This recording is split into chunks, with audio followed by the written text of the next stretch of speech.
नमस्कार दोस्तों, आप सुन रहे हैं द नेशनल वॉइस और मैं हूं दर्शन। कभी आपने सोचा है कि पॉलिटिक्स में आज के समय में ईमानदारी कितनी मुश्किल हो गई है? जी हाँ, आज हम बात करने वाले हैं इसी टॉपिक पर। पॉलिटिक्स में सच्चाई, ईमानदारी, ग्राउंड रियलिटी और गरीबों की सबसे बड़ी प्रॉब्लम के बारे में। और आज इस टॉपिक पर रोशनी डालने के लिए आज हमारे साथ एक बहुत ही खास मेहमान है। तो आइए स्वागत करते हैं श्री जागेश्वर जी बैरागी का, जो कि बाड़ी जिला रायसेन मध्य प्रदेश के पूर्व नगर पालिका अध्यक्ष रह चुके हैं और वे अपनी ईमानदारी और गरीबों की मदद के लिए जाने जाते हैं। तो सर, सबसे पहले आपका मेरे पॉडकास्ट द नेशनल वॉइस में बहुत बहुत स्वागत है। धन्यवाद। पॉडकास्ट शुरू करने से पहले मैं चाहता हूं कि एक बार आप अपने लाइफ जर्नी के बारे में बताएं। आपने बचपन में कहां तक पढ़ा और आपने पॉलिटिक्स में आने का डिसीजन कैसे लिया? सबसे पहले तो चैत नवरात्रि आज से शुरू हुई है, तो मैं सारे देशवासियों को नववर्ष एवं नवरात्रि की हार्दिक शुभकामनाएँ देता हूँ और साथ में आपके उज्ज्वल भविष्य की कामना करता हूँ। जी, धन्यवाद। आप बहुत ही होनहार हैं, जी। बहुत नाम करेंगे। और जहाँ तक मेरी राजनीतिक यात्रा की बात है, तो मैंने बहुत ही संघर्ष और बहुत ही गरीब परिस्थितियों से निकल कर और इस नगर और क्षेत्र की राजनीति में अपना स्थान बनाया है। उसके लिए कहीं न कहीं मेरे माता-पिता के संस्कार, मेरी पारिवारिक पृष्ठभूमि, इन सब का भी बहुत बड़ा सहयोग है। जब मैं छोटा था, बचपन में एक दुर्घटना में मेरे पिताजी असमय इस दुनिया को छोड़कर चले गए थे। उस समय मेरी आयु 2.5 वर्ष की थी। हम 3 भाई हैं, मेरे बड़े भाई 5 वर्ष के थे, छोटा भाई 4 महीने का था। हमारे चाचा जो राजनीतिक क्षेत्र और सामाजिक क्षेत्र में जिनका अच्छा नाम था, मेरे पिता पूज्य स्वर्गीय रामेश्वर बैरागी जी, वे भी एक महान समाज सेवी व्यक्ति उस समय हुआ करते थे। तो कहीं न कहीं मेरे परिवार की जो पृष्ठभूमि थी, उसका मेरे राजनीतिक जीवन में बहुत मुझे फ़ायदा मिला है। लेकिन जिन परिस्थितियों में मैंने राजनीति की है, वो बहुत ही नाज़ुक दौर था, क्योंकि हमारी पारिवारिक स्थिति, आर्थिक स्थिति ठीक नहीं थी। हमारी पढ़ाई-लिखाई भी उस स्तर पर नहीं हो पाई, जैसी होना थी। लेकिन फिर भी हमारी माँ के त्याग और उनके परिश्रम, उनके आशीर्वाद से मैंने अपनी 11वीं कक्षा तक की पढ़ाई भी पूरी की और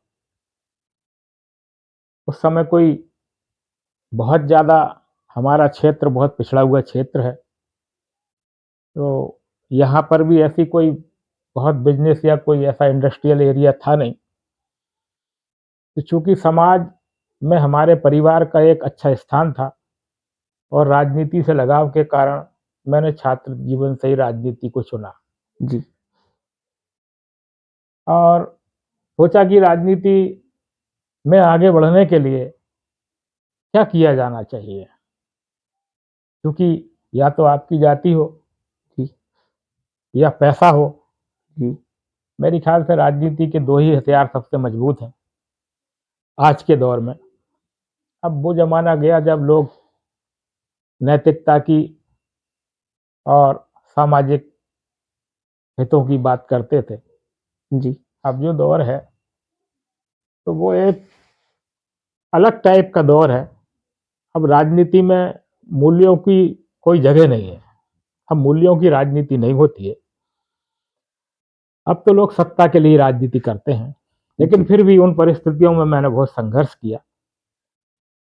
धार्मिक कार्यक्रमों में बढ़-चढ़ भाग लिया। लोगों के अच्छे-बुरे समय में उनके काम पड़ना, सेवा के लिए तत्पर रहना।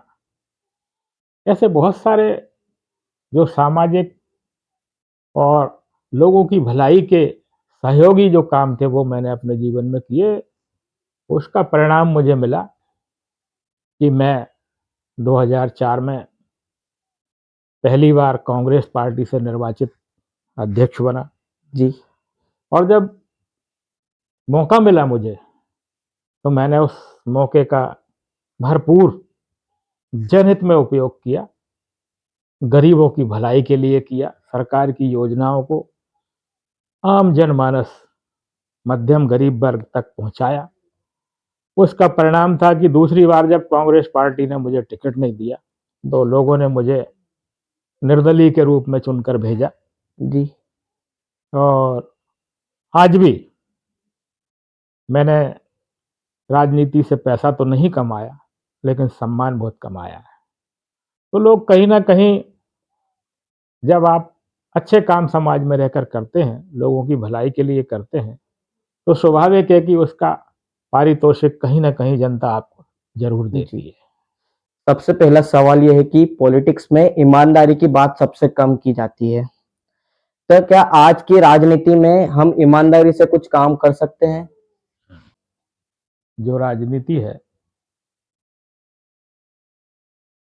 उसका स्वरूप चेंज हो गया है। भारत जब आजाद हुआ था, उस समय जो यहाँ के जो नेता थे जी, और जो इस देश की जनता थी, उसमें एक राष्ट्रीयता की भावना थी। हुँ, उस भावना से ओत-प्रोत होकर उस समय जनता भी निर्णय लेती थी जी, और उस समय के नेता भी लेते थे। अब लोग राष्ट्र के लिए राजनीति करते हैं, ऐसा नहीं है कि नहीं करते, जी, लेकिन उनकी विचारधारा सत्ता तक सीमित है। वो ये 5 साल सिर्फ यही काम करते हैं कि सत्ता में किस तरीके से आया जाए। अच्छा, राष्ट्र ऐसा नहीं है कि उनके लिए सर्वोपरि नहीं है, लेकिन उस पर उनकी वो जो विचारधारा है, सत्ता में बने रहने की, वो हावी हो जाती है। और उसमें कहीं न कहीं इस देश में भ्रष्टाचार भी बढ़ रहा है, जी, महँगाई भी बढ़ रही है, बेरोज़गारी भी बढ़ रही है। ये सिर्फ नेताओं के लचीले रवैये के कारण है। कोई ठोस निर्णय नेता सिर्फ इस वजह से नहीं ले पा रहे हैं, वे किसी भी दल के हों, कि हमारा वोट बैंक खिसक जाएगा। जी, जब तक इस वोट बैंक की राजनीति से लोग ऊपर उठकर और राष्ट्र हित में फैसला नहीं करेंगे, तब तक मैं समझता हूं कि समाज में साफ सुथरा वातावरण तो नहीं बन सकता। जी, अधिकतर लोगों, नेताओं की ये हालत है, जैसे वो एक छिपकली रहती है ना, जी, जी, कि वो रात भर तो कीड़े खाती है और सुबह सुबह किसी महापुरुष की तस्वीर के पीछे छिप जाती है। जी, कुछ ऐसा चरित्र आज के नेताओं का मेरे ख्याल से हो गया है। हाँ, ये कहीं ना कहीं मतलब एक सामाजिक और राजनीतिक गिरावट है। जी, तो ये सब बदलने का काम जनता कर सकती है, क्योंकि नेता जनता से ही पैदा होता है, कोई अलग से नहीं हाँ, आता है। सही है। अब सवाल ये है कि जनता के चुनने के तरीके में फर्क क्या है। जी, अच्छे और बुरे, सही और गलत का चयन तो जनता ही करती है। हुँ, अब अगर जनता में अधिकतर लोग, बल्कि मैं ये कहूं कि आधे लोग तो बौद्धिक स्तर पर जो शिक्षित हैं, वे व्यक्ति के आचरण से प्रभावित होकर, या ये व्यक्ति समाज के लिए कितना जरूरी है, इसकी सोच कैसी है, इसका चरित्र कैसा है, ये सोचकर वोट देते हैं जी, लगभग आधे लोग। हाँ, और आधे लोग वो हैं जिनकी अपनी कोई विचारधारा नहीं है, या तो वो पैसे से प्रभावित होकर वोट देते हैं। ये हुँ, समाज की सच्चाई है। हाँ, हाँ, इसे सारे लोग जानते हैं, निर्वाचन आयोग भी जानता है, सारा सिस्टम भी जानता है। जी, तो स्वाभाविक है, जब कोई व्यक्ति पैसे बांटकर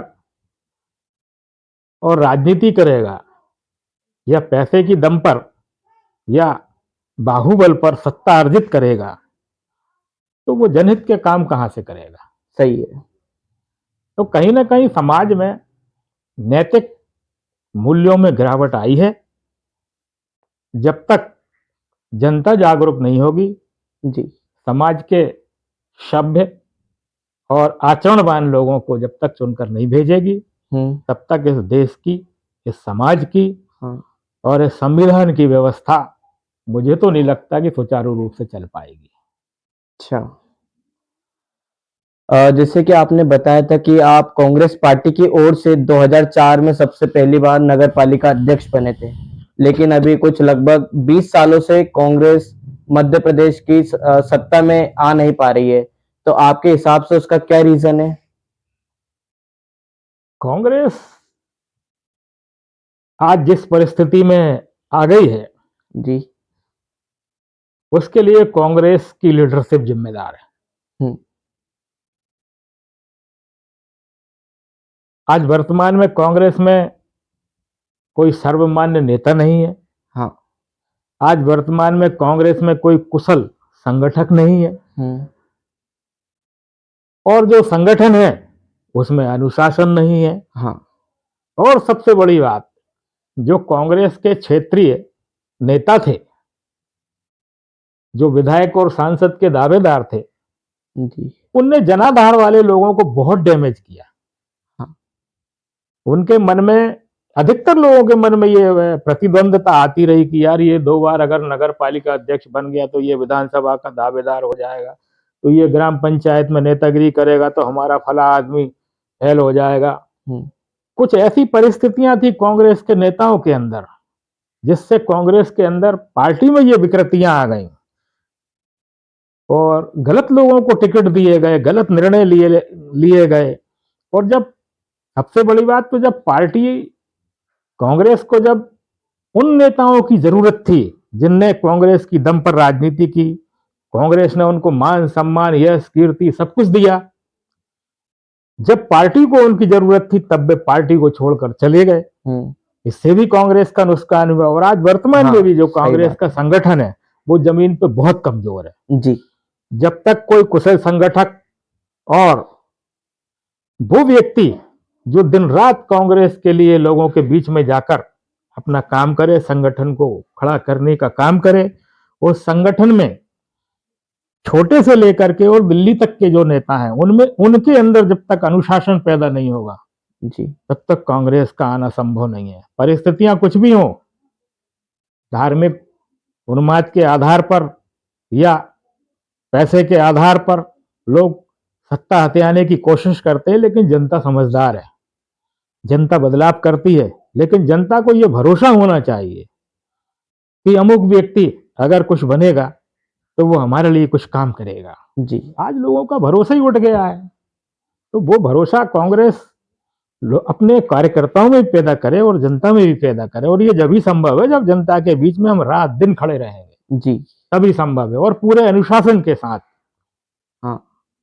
कांग्रेस की कुछ ऐसी भूल है जिसके कारण आज जनता से कांग्रेस दूर हो गई है, लेकिन मैं समझता हूं कि आने वाले समय में एक समय अब ऐसा आएगा जब कांग्रेस का दौर भी आएगा।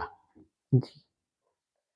आज का, अभी आप फिलहाल देखें तो युवाओं हमारे देश में सबसे ज्यादा, एज ग्रुप में हमारे देश में सबसे ज्यादा युवा ही होंगे, और वो युवा उसमें से 50% ज्यादातर डिस्ट्रैक्ट होंगे। तो आपके अकॉर्डिंग युवाओं के लिए क्या मैसेज देना चाहिए कि जिससे वे सही राह पे जाए, हमारे देश का नाम आगे करें और अपने माता पिता का नाम भी आगे करें? मैं युवाओं से बस यही कहना चाहता हूं कि आप राजनीति में जरूर आए।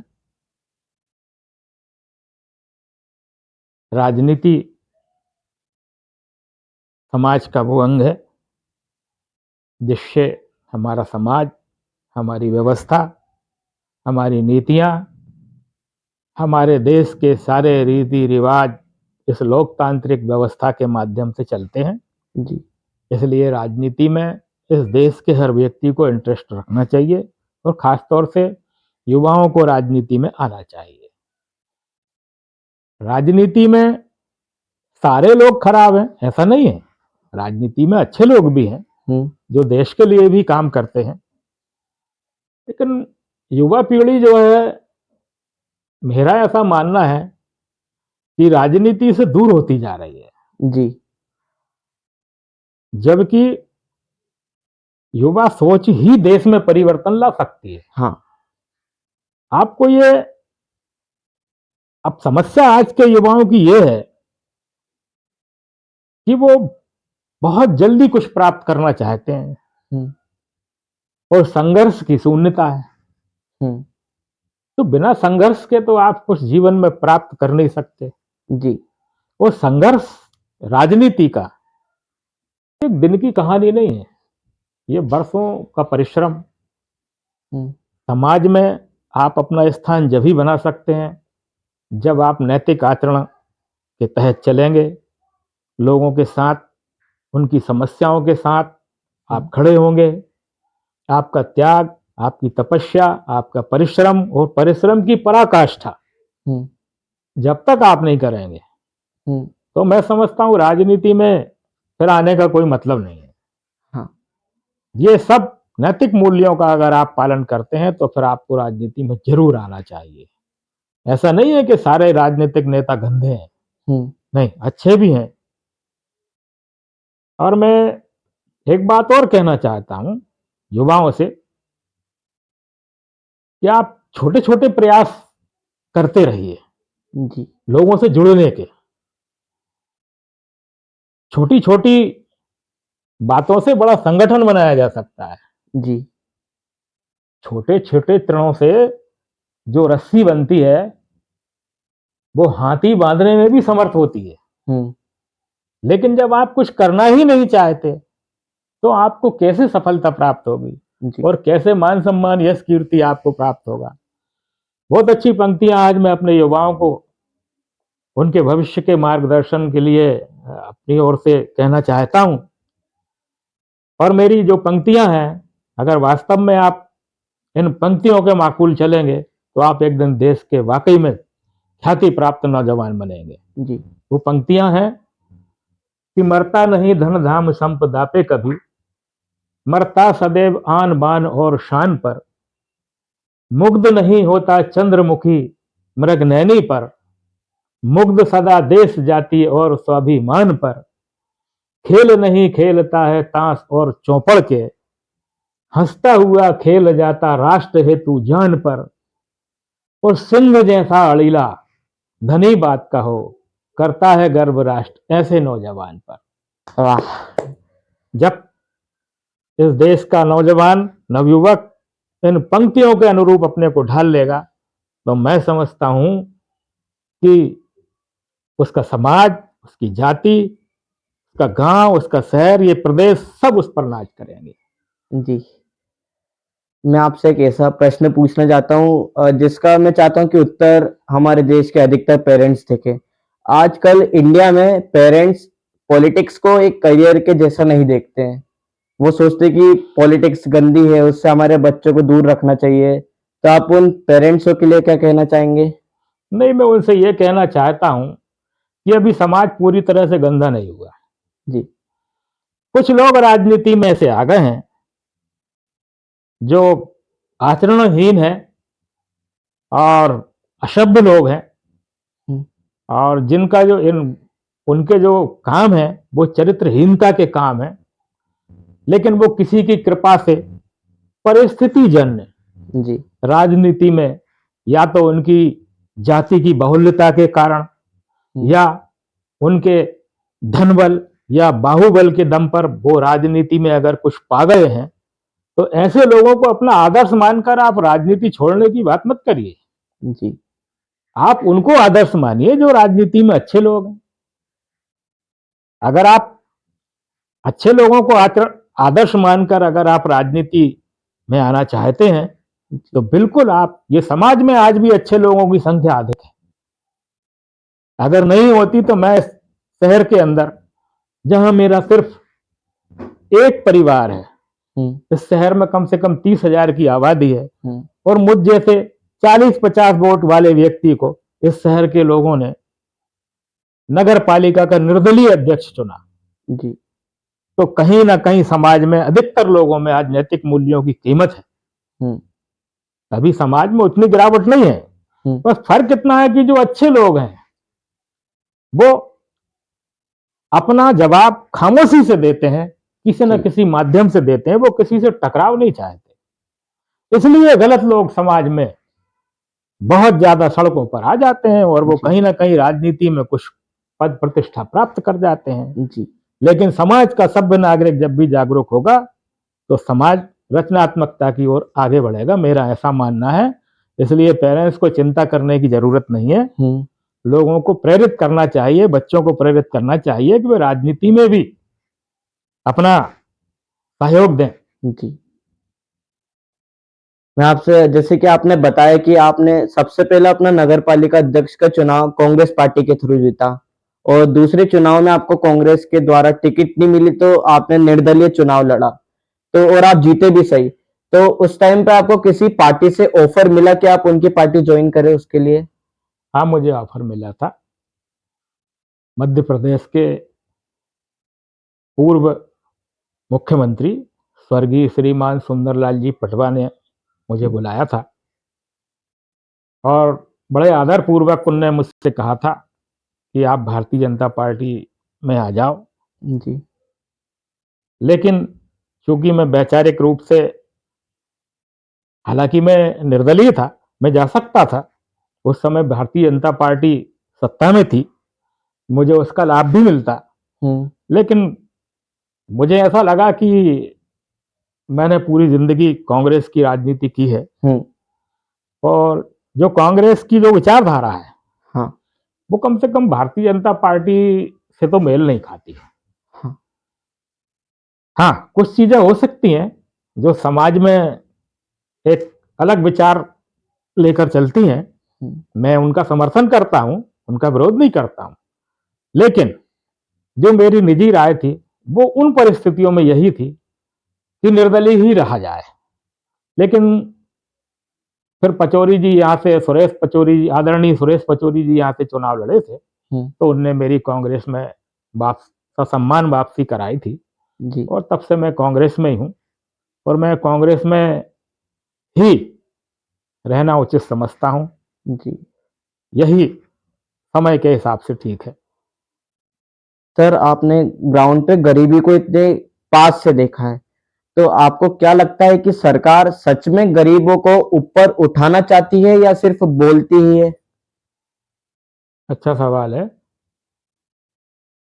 समय समय पर सभी सरकारों ने गरीब वर्ग के लिए बहुत काम किया है। हुँ, आदिवासी हरिजन वर्ग के लिए भी काम किया है और कुछ सरकारों ने सामान्य वर्ग के गरीब वर्गों के लिए भी काम किया है। जी,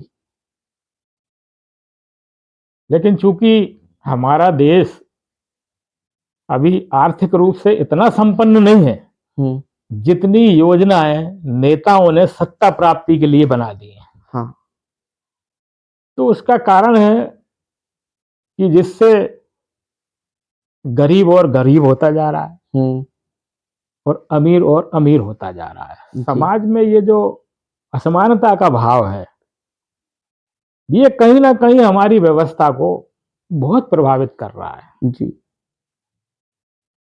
तो गरीबों की जहां तक बात है, तो कांग्रेस शासन काल में भी गरीबों के लिए कई योजनाएं लागू हुई जिसका हुँ, फायदा लोगों को कभी आवास योजना के नाम पर मिला, तो कभी भूमि के पट्टे दिए गए, हुँ, वन भूमि के भी पट्टे दिए गए जिस पर आज लोग खेती कर रहे हैं, अपना जीवन हुँ, यापन कर रहे हैं। वर्तमान में अभी जो प्रधानमंत्री आवास योजना आई, जी, उससे करोड़ों करोड़ लोगों को सीधे लाभ हुआ। हुँ, लोगों के आवास का सपना, गरीब वर्ग का एक बहुत बड़ा सपना रहता है, जी, वो पूरा भी हुआ कहीं ना कहीं। पर मैं सौभाग्यशाली हूं, उस समय 2015 से 20 के बीच में जब योजना शुरू हुई थी, उस समय मैं नगर पालिका का अध्यक्ष था। जी, तो मैंने उस समय लगभग 1800 मकान बाड़ी में स्वीकृत कराए थे जी, और मैं समझता हूं शायद मैं उन कुछ अध्यक्षों में से एक हूं जिनने आवास योजना में ना तो भ्रष्टाचार किया और न किसी कर्मचारी को या प्रतिनिधि को करने दिया। उसका परिणाम है कि आज शहर के अंदर जो गरीब वर्ग के मकान बने हैं वो बहुत अच्छी स्थिति में है और बहुत अच्छे मकान बने हैं। तो समय समय पर सरकारों ने गरीबों के लिए काम तो किया है, लेकिन अब हमारा देश आर्थिक रूप से इतना संपन्न नहीं है कि वो आपको सब कुछ एक साथ दे दे। जी। एक लंबी यात्रा है, धीरे धीरे सने सने सब कुछ ठीक हो जाएगा। आज लोगों को समाज में समानता का अधिकार है, हमारा लोकतंत्र भी समानता का अधिकार देता है, और समय समय पर राजनीतिक दल भले वो सत्ता के लिए राजनीति करते हैं, लेकिन जनहित और गरीबों के हित में भी काम करते हैं, ऐसा नहीं है। सर, मैं आपके विचारों से बहुत बहुत प्रभावित हूँ और आपने हमें समय दिया, इसके लिए भी मैं आपका बहुत बहुत आभारी हूँ। और मैं सारी ऑडियंस से चाहूंगा कि अगर उनको ये कन्वर्सेशन अच्छी लगी तो वह वीडियो को लाइक करे और ज्यादा से ज्यादा अपने दोस्तों तक शेयर करे, ताकि ये बातचीत ज्यादा से ज्यादा लोगों तक पहुंचे। और ऐसे ही हमें सब्सक्राइब करें ताकि आपको और आगे जाके ऐसी वैल्यूएबल और रियल कन्वर्सेशन सुनने को मिले। जब तक के लिए नमस्कार।